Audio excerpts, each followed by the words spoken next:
Trend of shielding effect in periodic table को देखते हैं जी। ट्रेंड यानी कि हम एक सिस्टमेटिक वे में देखना चाह रहे हैं कि शील्डिंग इफेक्ट जो हमारे पास एटम्स के अंदर प्रोड्यूस हो रहा है वो आखिर डिक्रीज हो रहा है या इंक्रीज हो रहा है, किस तरह से उसका बिहेवियर है। तो यहाँ पर हमने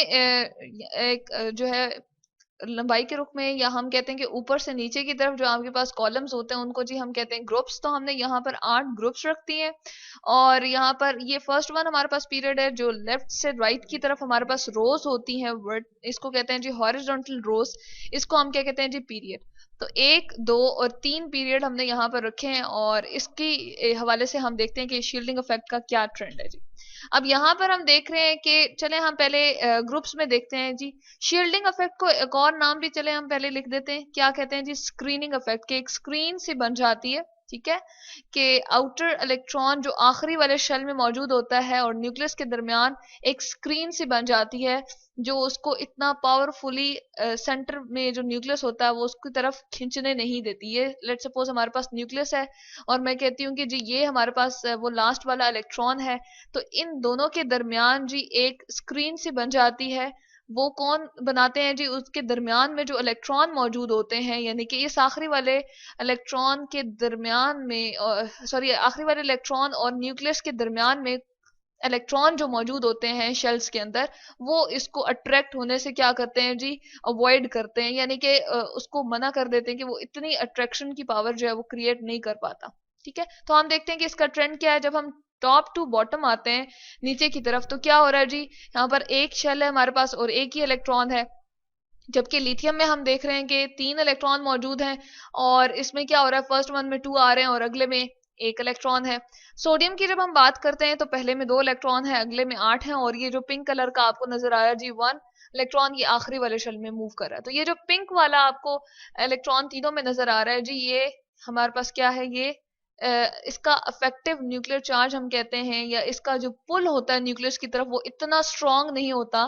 एज कम्पेयर टू, हम कहते हैं कि जो दरमियान में इसके इलेक्ट्रॉन है, जो इसके पहले वाले न्यूक्लियस से बिल्कुल साथ वाले जो एडजेसेंट पे इलेक्ट्रॉन होते हैं, जो बिल्कुल उसके बाहर वाले ये इलेक्ट्रॉन आपको ब्लैक में नजर आ रहे हैं, इनका अट्रैक्शन की पावर जो है वो ज्यादा है न्यूक्लियस की तरफ एज कम्पेयर टू ये वाला जो पिंक कलर का आपको नजर आ रहा है। ऐसी क्या बात होती है जी, जैसे ही इलेक्ट्रॉन बढ़ते हैं तो प्रोटॉन भी यहाँ पर बढ़ रहे हैं, उनकी अमाउंट भी हम कहते हैं कि इंक्रीज हो रही होती है, ठीक है। लेकिन अब उनको इक्वली अट्रैक्ट करना चाहिए, प्रोटॉन जो न्यूक्लियस में अवेलेबल होता है उनको इक्वली अट्रैक्ट करना चाहिए इन सारे के सारे इलेक्ट्रॉन्स को। लेकिन आखिर ये वाला इलेक्ट्रॉन जो बाहर वाला इलेक्ट्रॉन होता है वो क्यों नहीं उसकी तरफ अट्रैक्ट हो रहा होता, क्योंकि ये जो इलेक्ट्रॉन ब्लैक कलर के आपको नजर आ रहे हैं, ये हमने कलर किया हुआ जी,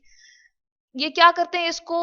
नेगेटिव चार्ज की वजह से रिपल्जन करते हैं, यानी कि इसको दूर धकेलने की इनमें जो ताकत होती है वो ज्यादा हो जाती है एज कम्पेयर टू, हम कहते हैं कि जो न्यूक्लियस उसको खींच रहा है। तो इस वजह से हम कहते हैं कि टॉप टू बॉटम अगर हम आए, यानी कि नीचे की तरफ अगर हम ग्रुप के अंदर देखें तो क्या होगा जी, हमारे पास शील्डिंग इफेक्ट क्या हो रहा है, इंक्रीज कर रहा है, ठीक है, क्योंकि हमारे पास यहाँ पर जेड इफेक्टिव जो है वो डिक्रीज कर रहा है, ठीक है। यानी कि जेड इफेक्टिव क्या था, प्रोटॉन के बढ़ने की वजह से जो न्यूक्लियस अपनी तरफ इलेक्ट्रॉन को खींचता है वो वाली सलाहियत यहाँ पर कम हो रही है, क्योंकि नेगेटिव इलेक्ट्रॉन जो है आपस में एक दूसरे को दूर धकेलेंगे, रिपल्जन की पावर जो है वो इनमें ज्यादा हो रही है। अब अगर हम अलोंग द पीरियड की बात करें, चले हम यहाँ पर लिख देते हैं जी ग्रुप की हमने बात की, यानी कि टॉप टू बॉटम की तरफ क्या हो रहा है जी, यहाँ पर ये डिक्रीज हो रहा है, शील्डिंग इफेक्ट यहाँ पर हमने लिखना था इंक्रीज, तो हम लिख देते हैं यहाँ पर कि इंक्रीज हो रहा है जी, क्योंकि हमारे पास इलेक्ट्रॉन की तादाद बढ़ रही है और शेल नंबर भी बढ़ रहा है। अगर हम इस तरफ को देखें, पीरियड में जाएं, यानी कि लेफ्ट टू राइट की अगर हम बात करते हैं तो क्या होता है, शेल नंबर तो वही है, ठीक है, लेकिन यहाँ पर क्या हो रहा है कि इलेक्ट्रॉन की तादाद बढ़ गई है। यहाँ पर सिर्फ एक पिंक कलर का आपको इलेक्ट्रॉन नजर आ रहा है, जबकि यहाँ पर हम देख रहे हैं 1 2 3 4 5 6 7 8 इलेक्ट्रॉन है, और इसमें 8 इलेक्ट्रॉन की प्रेजेंस जो है वो हमें क्या शो करती है जी, इसके इलेक्ट्रॉन और प्रोटॉन की तादाद बराबर है, तो 8 ही इसके न्यूक्लियस में प्रोटॉन भी होंगे, उसको इक्वली उतना ही ज्यादा खींच रहे हैं। अब शेल चूंकि हमारे पास इजाफा नहीं हुआ शेल का, उसी 2 शेल के अंदर इलेक्ट्रॉन मौजूद हैं, और इसमें अगर शेल एक और